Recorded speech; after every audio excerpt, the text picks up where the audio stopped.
Hi, I'm Congressman Scott Perry. At the beginning of each week that Congress is in session, I send out a brief update about the bills the House of Representatives likely will consider. The bills are as follows.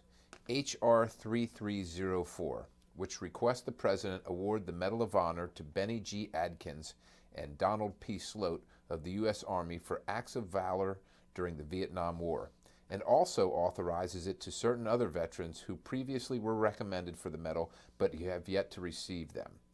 H.R. 1742, the Vulnerable Veterans Housing Reform Act of 2013, which is aimed at reducing veteran homelessness by ensuring our vets have access to their earned housing benefits.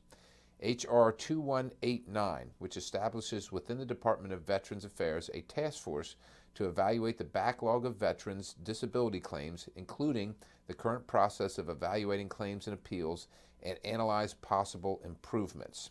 H.R. 2481, the Veterans Economic Opportunity Act of 2013, which allows individuals to elect to convert their educational assistance to the post-9/11 Veterans Educational Assistance Program if, as of August 1, 2009, they meet specified conditions.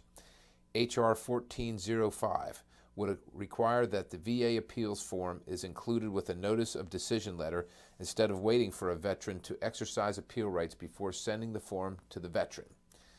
H.R. 2011, the Veterans Advisory Committee on Education Improvement Act, which would extend through December 31, 2015, the Secretary of Veterans Affairs authority to operate the Veterans Advisory Committee on Education.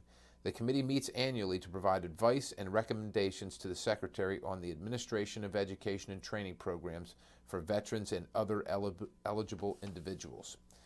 H.R. 2640, Central Oregon Jobs and Water Security Act, which would fix a boundary line error at Bowman Dam, paving the way for construction of a small-scale hydropower facility at the base of the dam. It would also help the city of Prineville to attract additional economic development projects and give life to important water conservation projects in the region. H.R. 623, the Alaska Native Tribal Health Consortium Land Transfer Act, which directs the Secretary of Health and Human Services to transfer to the Alaska Native Tribal Health Consortium specified property in Anchorage, Alaska, for use in connection with health and related programs.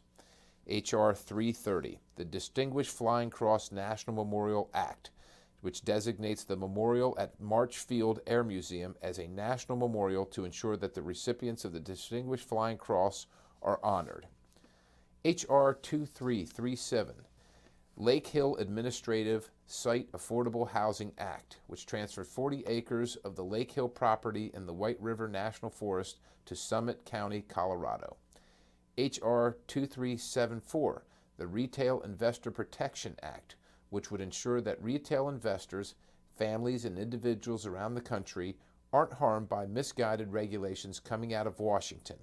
The bill prohibits the Department of Labor from issuing new fiduciary rules until 60 days after the SEC finalizes a rule. And H.R. 992, the Swaps Regulatory Improvement Act, which would limit some of the unintended consequences of Dodd-Frank and reinforce the soundness of our financial system. As always, if you have any questions or if I may be of assistance to you or your family in any way, please contact me at perry.house.gov. That's perry.house.gov. Again, this is Scott Perry, and I hope you have a fantastic week.